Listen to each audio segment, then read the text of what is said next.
अस्सलामुअलैकुम, this is इनामुराता system and like always जब भी सदर जाना होता है, एट्रियम जाना होता है या दूर की किसी मार्केट जाना होता है तो यूज़ किया जाता है ग्रीन लाइन को, क्योंकि ग्रीन लाइन कन्वीनियंट है।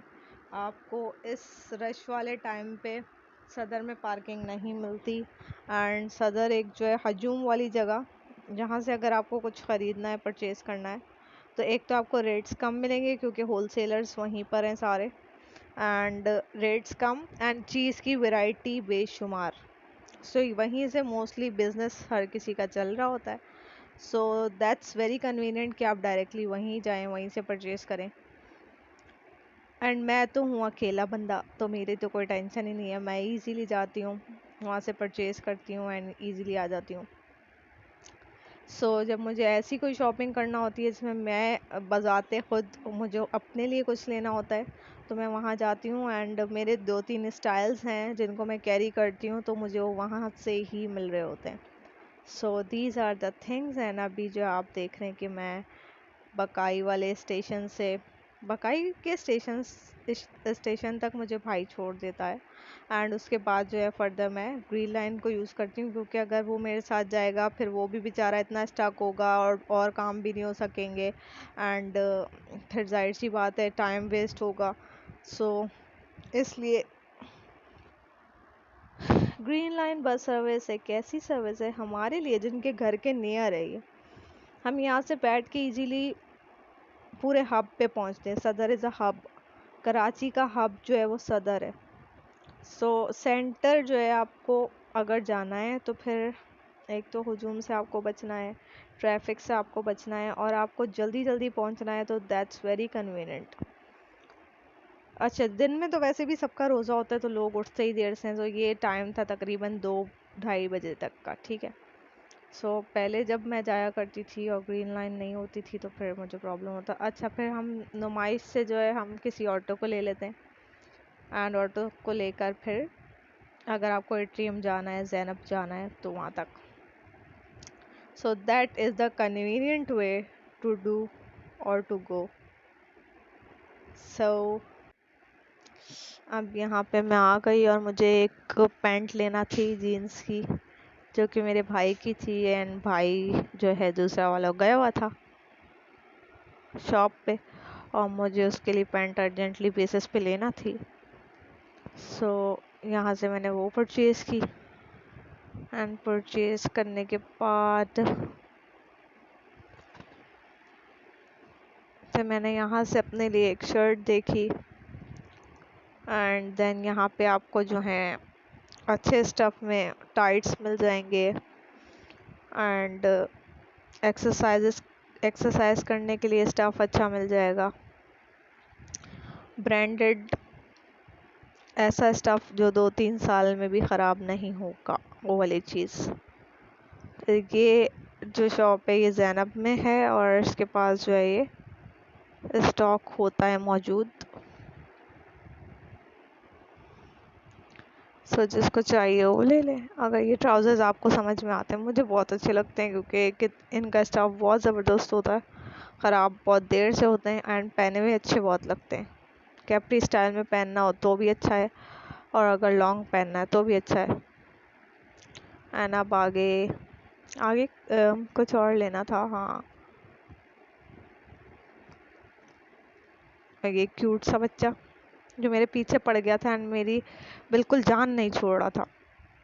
अच्छा, मैं समझी ये बच्ची है, फिर मुझे पता चला नो नो नो, ये तो बच्चा है। अच्छा था, क्यूट। ये वाले बच्चे बड़े क्यूट होते हैं। एक तो ये फ्रेंडली होते हैं, आपसे बड़े अच्छे तरीके से आपसे बात करेंगे, इंटरेक्ट करेंगे, अच्छा लगता है इनसे बात करके। फिर मैंने अपनी जो चीज़ें लेना थी वो ले ली थी ज़ैनब से। Zainab market is the place जहाँ से आपको हर चीज़ मिल जाएगी। और लास्ट डे चांद रात पे जाने का मकसद ये होता है कि आपको जो है, अगर कुछ आपको पता है ईद से पहले आपको फितराना देना लाजमी होता है एंड आप जितना हो सके उतना लोगों की मदद करें। तो मैं ऐसी जगहों से चीज़ें ले रही होती हूँ जिनको नीड हो, जिनकी ईद में मैं अपना हिस्सा डाल सकूँ। हम मैं ये चीज़ें किसी शॉप से लूँ तो जाहिर सी बात है उसको तो फ़ायदा और कहीं से भी मिल जाएगा, लेकिन इन लोगों से लोग चीज़ें कम ले रहे होते हैं, तो यहाँ से परचेज़ किया कुछ ऐसे। इस टाइम पे जाने से ये होता है कि आपको नीडी वन मिल जाएगा इजीली। एंड ये एक अंकल, इनसे मैंने बहुत सारी चीज़ें ली थी, नेल कटर लिया था, इनके पास कॉम अच्छे थे वो ले लिए थे, एंड इवन इनसे बोला भी नहीं जा रहा था कि मतलब ये बोल के क्या बेचे, तो बस इनके हाथ में बहुत सारा सामान था लेकिन इनको पता नहीं था इनको बेचना कैसे है। सो मैंने इनसे बहुत सारे स्टफ़ ले लिया था। एंड ये बहुत अच्छी बात है कि और दुकानदार आपसे कोऑपरेट करते हैं, फिर जब आप ऐसा कुछ कर रहे होते हैं तो इनके पास शॉपर नहीं होंगे तो आपको शॉपर प्रोवाइड कर देंगे कि इसमें डाल दें। एंड पाकिस्तानी पब्लिक की तो क्या ही बात है भाई, पाकिस्तानियों जैसा तो कोई है ही नहीं ना। हम कौम इतनी अच्छी है, हमारी बुराइयां लाख सही, हमने हर अच्छे बुरे देखें, कोई भी पर्सन है अच्छी बुरी तो उसमें हर बात होगी, तो इसी तरह हर हमारी कौम में भी अच्छी आदात भी हैं बुरी भी हैं जैसे हर कौम में होती हैं। तो हमारी बुराइयों को ही हाईलाइट करते हैं सब, हमारी अच्छाइयों को हाईलाइट नहीं किया जाता। और ये हम खुद ही हमारे घर से हमें सिखाया जाता है कि दूसरे की तारीफ मत करो। क्यों नहीं करो, जिसमें जो तारीफ है उसकी तारीफ आप ज़्यादा हाईलाइट करो, उसको और तारीफ करके और हाईलाइट करके उसको प्रॉपर और अच्छा बनाते जाओ, उसको वेल ग्रूम कर दो अपनी उसकी तारीफ करके। दिस इज़ नॉट चापलूसी, जो अकॉर्डिंग टू दैट सही और बिल्कुल सही तारीफ है वो आपको दूसरे की करना चाहिए, वो उसका हकदार है।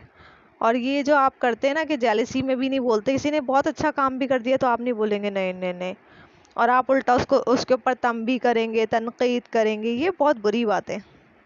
मुझे कोई काम नहीं भी था लेकिन लास्ट डे मुझे जाना लाजमी था कि भाई मुझे वो लोग मिलेंगे इस वक्त जिनको वाकई ज़रूरत होगी। एंड अल्हम्दुलिल्लाह ऐसे ही हुआ। सो यहाँ से निकल के फिर मैं यहाँ से सी वे से एट्रियम जा रही थी। अच्छा, एट्रियम में भी सीन्स कुछ ऐसे थे कि वहाँ भी माहौल था, एंड अभी आप देखेंगे। अच्छा वो ये क्या करी थी वह, अच्छा आई वाज परचेजिंग समथिंग, हाँ शायद।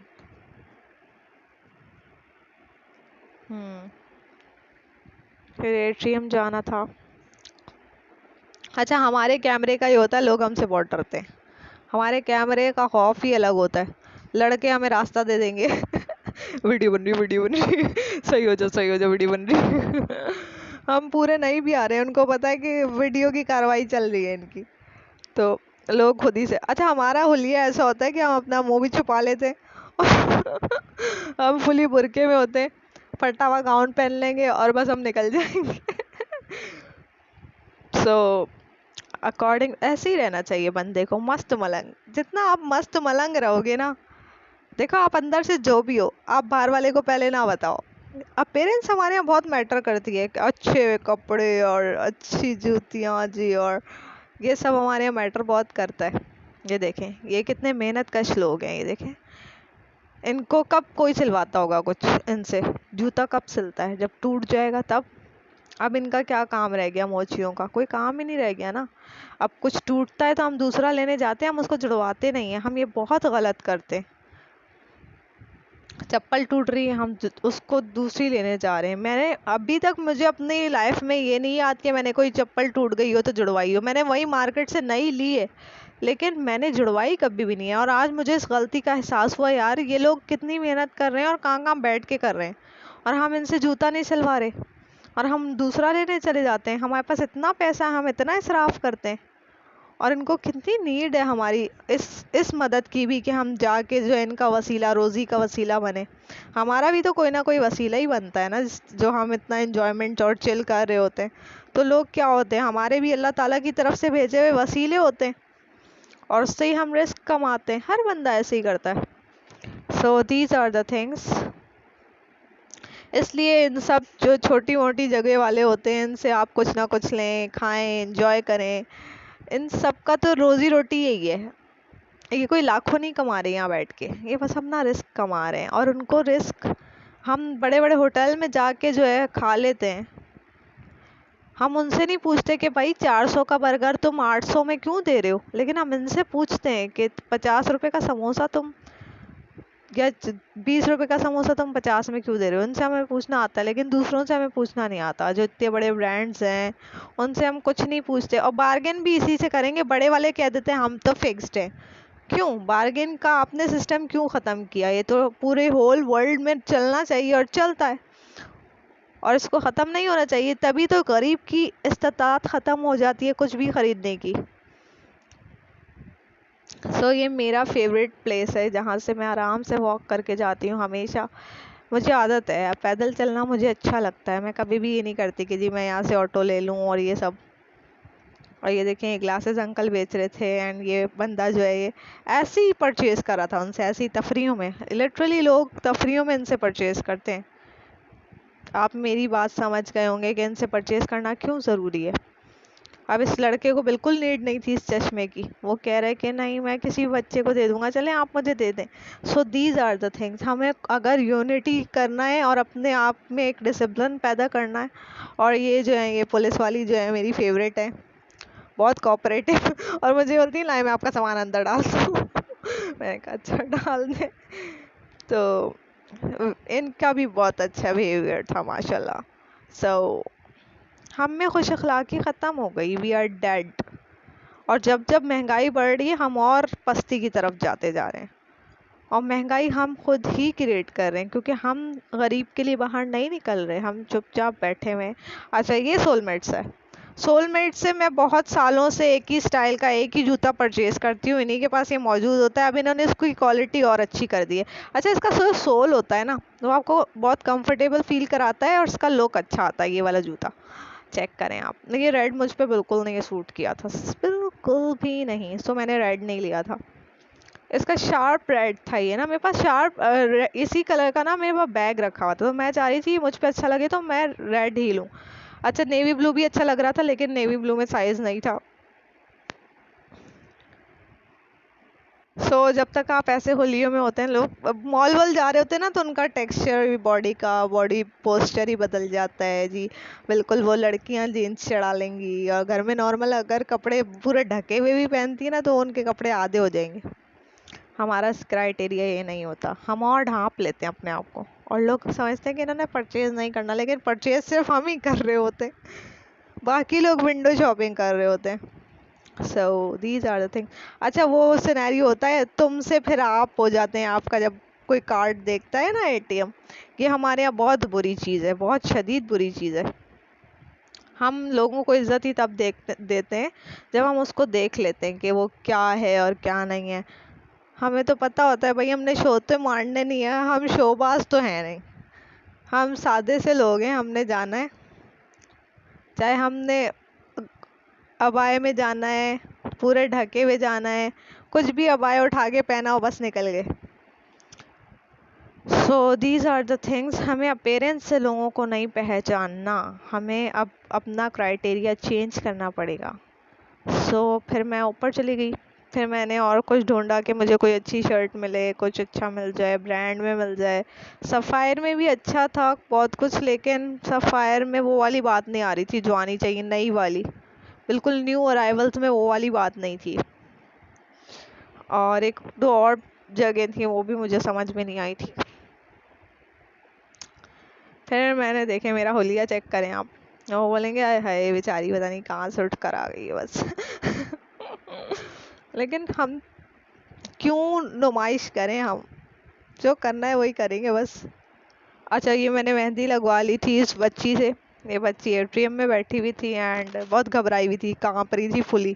मैंने कहा क्यों घबरा रही हो? कह रही नहीं मैं गलत ना लगा दूँ ना आपको, कोई बुरी तो नहीं। मैंने कहा नहीं भाई, पहली दफ़ा हमने भी ये काम ऐसे ही किया था, हम भी कांपते थे, तुम घबराओ नहीं, रिलैक्स कर। अच्छे अच्छे लोगों से तो लोग सभी काम करवा लेते हैं जो मंजे हुए होते हैं। एक्चुअली तो हाथ इनको देना होता है, जो इनको पॉलिश कर दे, और पॉलिश हो जाते हैं एसी में चांद रात में बैठ बैठ के।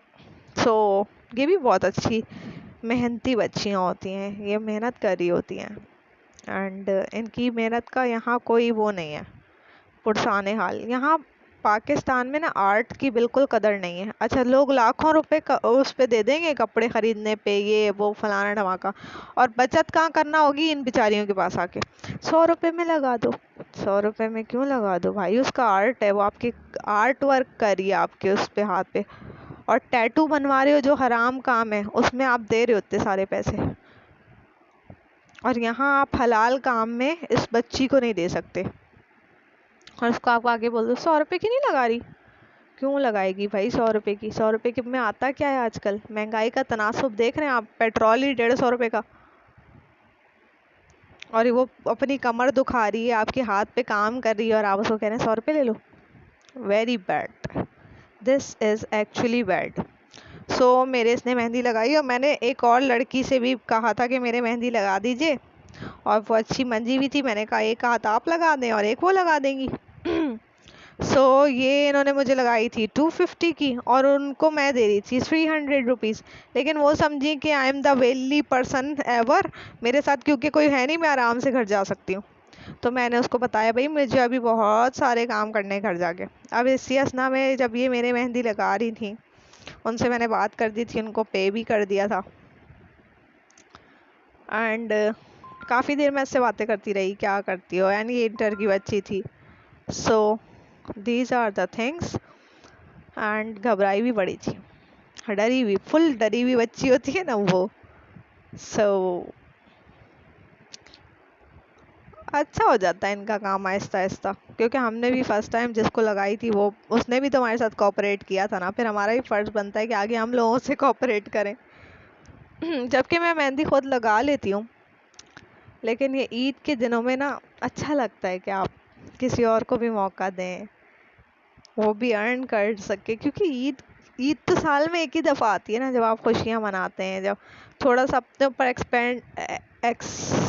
एक्सपैंड कर रहे हैं, एक्सपैंड, वाह भाई वाह, क्या इंग्लिश, रेस्ट इन पीस हो गई। स्पेंड कर रहे हैं तो आप इन जगहों पे एक्चुअल स्पेंड करना चाहिए। जो लोग मेहनत करने के लिए बैठे हुए हैं और उनकी बस ईद ही लगाना है उन्होंने। ये सब सोच के आप लोग घरों में से निकला करें। जब इतनी आपने ईद की शॉपिंग में एक्स्ट्रा वेगेंट किया, आपने खर्च बिल्कुल देखा ही नहीं है,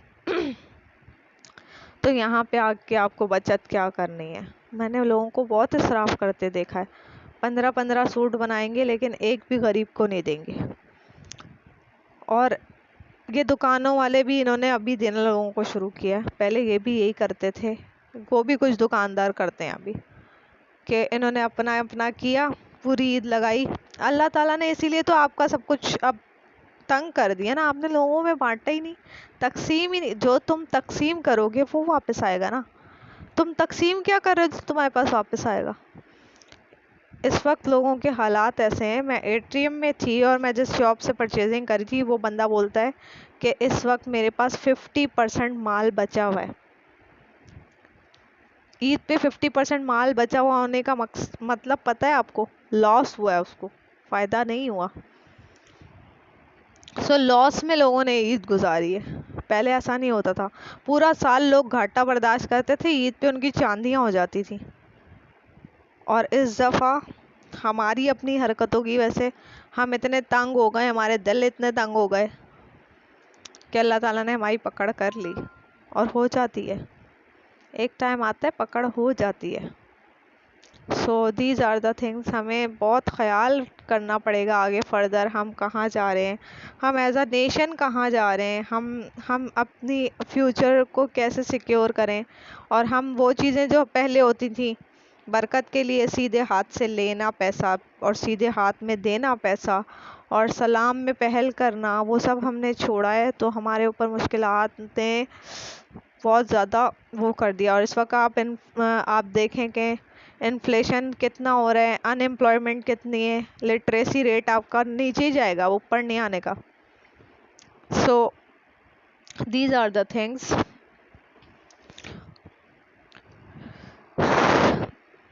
उसके बाद मैं लगा के आराम से वेट पे बैठ गई थी कि जी ये जो दूसरी वाली बंदी है ये मेरे मेहंदी लगाएगी और मैं एक हाथ तो अच्छा करवा लूँगी, एक हाथ की तो खैर है। लेकिन उसने फिर, मुझको लगा कि मैं और वेट कर सकती हूँ, उसने एक और कस्टमर पकड़ ली, वो उसको और ज़्यादा पे कर रही थी, ज़ाहिर है उसने उसको पकड़ना था। ऐसे ही होता भाई, पैसा पैसा ही होता है। तो उसने कहा ये वाली कस्टमर भी कर लूँ मैं, फिर ये तो मेरे पास है ही, जो एस्टिमेट दिमाग में बनाया होता है इन्होंने। माशाल्लाह माशाल्लाह, अल्लाह पाक सबके रिस्क में बरकत करे। लेकिन मज़ा आया मुझे बहुत, मैंने बहुत एंजॉय किया। फिर ये बच्ची बहुत अच्छी मेहंदी लगा रही थी सबको। और फिर मैं उसको टोकन दे चुकी थी, तो मैं ये तो नहीं कह सकती थी अब तुम ले लो बहन टोकन। फिर खैर मैंने वेट किया वेट किया वेट किया। फिर वेट करते करते इतने में ये हुआ कि अजान ही होने वाली थी। सो फिर मुझे ऐसा लगा कि अब चलना चाहिए फूड कोर्ट में और रोज़ा खोलना चाहिए, क्योंकि रोज़ा था मेरा। एंड इन सब बच्चियों के पास बैठ के आप और मोटिवेट हो जाते हैं कि यार लाइफ में तो अपने में कोई मसला ही नहीं है, कोई मसला ही नहीं है। लोगों के आप मसले सुने तो आपके कान खड़े हो जाएं। लोग कितने बड़े बड़े मसलों में फंसे हुए हैं इस वक्त, परेशानी हर किसी के साथ है। सो आप कभी कभी ऐसी जगहों पे चले जाया करें, उनमें बैठा करें, आप देखा करें कि भाई सिर्फ आपके मसले नहीं है, मसले हर जगह हैं। ये ये आपके ऊपर डिपेंड करता है कि आप अपने मसलों को कैसे सॉर्ट आउट करते हैं। अब मुझे मेहंदी नहीं लगवाना थी, लेकिन जाहिर सी बात है ये कायनात है, बहुत अच्छी मेहंदी लगा रही थी, इनसे मैंने बुकिंग करवाई हुई थी और ये इनको लगाना शुरू हो गई। और ये आंटी मुझे बोल रही है मेरे तो हस्बैंड आने वाले हैं, मुझे तो जाना ही जाना है, मुझे तो जाना ही जाना है। मैंने कहा आंटी आओ, क्या हस्बैंड आने वाले तो मुझे भी तो घर जाना है। तो खैर फिर मैं ऊपर आ गई। अच्छा, बड़ा मज़े का सीन था। या मैंने इनको ऑर्डर कर दिया था और मैंने अपनी यहाँ सामने ही बैठ के दुआएं वुआएं पढ़ना शुरू की। एंड ऐसी जगहों पे जब आप बैठते ना, और मैं तो अकेले होती हूँ ना, मतलब और सब देख रहे होते मेरी एक्टिविटी की, मैंने मोबाइल पकड़ा, मैं कुछ ना कुछ, अच्छा मैं उस वक्त नहीं बोल रही होती, जबकि मैं ये भी कर सकती, लेकिन मेरा उस वक्त मैं 3-4 काम एक साथ नहीं करना चाह रही होती कि शॉपिंग भी करूं, व्लॉगिंग भी कर करके बोलती जाऊं, तो इस तरह हो नहीं सकता, अकेले बंदा नहीं कर सकता। सो ये क्रशर्स, हाय ये बड़ा मज़े का था। ये क्या लिया था मैंने, कूल ब्लू लिया था। कूल ब्लू वॉज रियली यम। और उस वक्त तो बस रोज़ा लग रहा था और बस नहीं चल रहा था, मैं बस इसको पी जाऊं फ़ौरन। एंड कुछ ठंडे में फिर मैंने वहाँ से अच्छा कराची ब्रोस से मैंने कोल्ड ड्रिंक नहीं ली थी। मैंने कहा ये पीऊँगी, जब आपको बड़ी क्रेविंग हो रही हो, आप थके हुए हैं, इतनी दूर से आए हुए हैं, एंड आपने मेहंदी भी लगवा ली, सारी एनर्जी आपकी डाउन हुई हुई है, आप चाह रहे हैं कुछ ठंडा पीऊँ मैं, ओह। सो ये that was the really cool drink. और इसको पी के जो ठंड पड़ी थी ना बर्गर के साथ, out of this world, infinity. फिर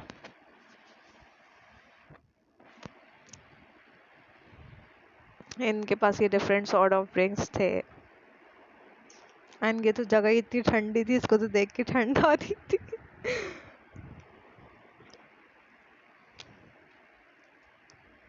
यम। अच्छा, इस सीट पे मैंने बहुत एंजॉय किया, मैं रिलैक्स रही, चिल मारा, बहुत शॉपिंग की, मज़े किए, तफरी की, बहुत अच्छा रहा मेरा ये सब। एंड ये मेरा ब्रोस्टेड बर्गर, मैंने फ्राइज़ व्राइज़ नहीं लिए थे, मुझे लग रहा था कि मैं कुछ और खाऊंगी। और जो है अभी मुझे बस रोज़ा खोलना था, तो मैंने ये बर्गर लिया और ये ड्रिंक था कूल ब्लू, और पानी की बोतल ली थी। और कराची रोस्ट वाले ना, मैंने उनको कहा कि ना मुझे कुछ रायता टच में भी चाहिए, मैं घर पे नहीं हूँ, मुझे रायते की भी क्रेविंग हो रही है। मैंने उनको बोला आप पेमेंट ले लीजिएगा, इसमें से काट लें आप ना। कहते नहीं नहीं हम वैसे ही दे देंगे आपको। अगर आपको इतनी रायते की क्रेविंग हो रही। अच्छा, ये जो फैमिली बैठी थी ये बहुत तफरी आई जब जैसे ही रोज़ा खुला ना। सो इन्होंने ना, अच्छा मुझे नहीं पता था सब मुझे देख रहे हैं, मैंने पीछे मुड़ के देखा, एक टेबल पे उन्होंने मुझे इशारा किया। मैंने कहा हाँ खोल ले। मुझसे पूछ के सब रोज़ा खोल ले। हो गया सब मेरी हालत शायद इतनी डाउन थी कि सबको लग रहा था ये तो बंदी वाकई रोजे रखने वाली है, इसने रोजे रख रख के हालत कर ली अपनी, जबकि ऐसा कुछ भी नहीं है, रोजा रखने से कुछ नहीं होता, बंदे को जिंदा रहता है बंदा, बल्कि और हेल्दी एक्टिव हो जाता है। एंड कैंसर प्रिवेंशन है रोजा, फास्टिंग इज कैंसर प्रिवेंट, आपको कैंसर नहीं होने देती फास्टिंग। सो बर्गर पता नहीं बहुत मज़े का था, या मुझे बहुत मजे का लग रहा था, क्योंकि अच्छा मैं सब जगह देखा मैंने, कोई कहीं पे भी नहीं गया, सिर्फ कराची ब्रोस जा रहे थे सब। मैकडोनल्ड भी कोई इतना नहीं खा रहा था। फिर मैंने कहा चलो भाई, मैंने उस बंदी से मेहंदी नहीं लगवाई एक हाथ पे, फिर मैंने कहा छोड़ो मैं नहीं लगवा रही। फिर मैं जो हूँ बस के लिए चली गई थी। अच्छा ये अभी टाइम अप्रॉक्स हो रहा था तकरीबन 7:30 हो रहे थे, मैं निकल गई थी 7:30 बजे। मैं नुमाइश पे पहुंच गई थी स्टेशन पे, फिर वहीं से मैंने, मेरे पास तो कार्ड है सो वही स्वाइप किया, बस पे बैठ गई। वापस आए हम घर तक, बड़ा मज़ा आया, बहुत अच्छा। अच्छा अकेले जाने में होता है सुकून होता है, आप आराम से अपनी शॉपिंग कर लेते हैं, सब टैकल कर लेते हैं, अपने ऊपर डिपेंडेंट होते हैं बस आप। मुझे तो अकेले ही सुकून आता है शॉपिंग करने में।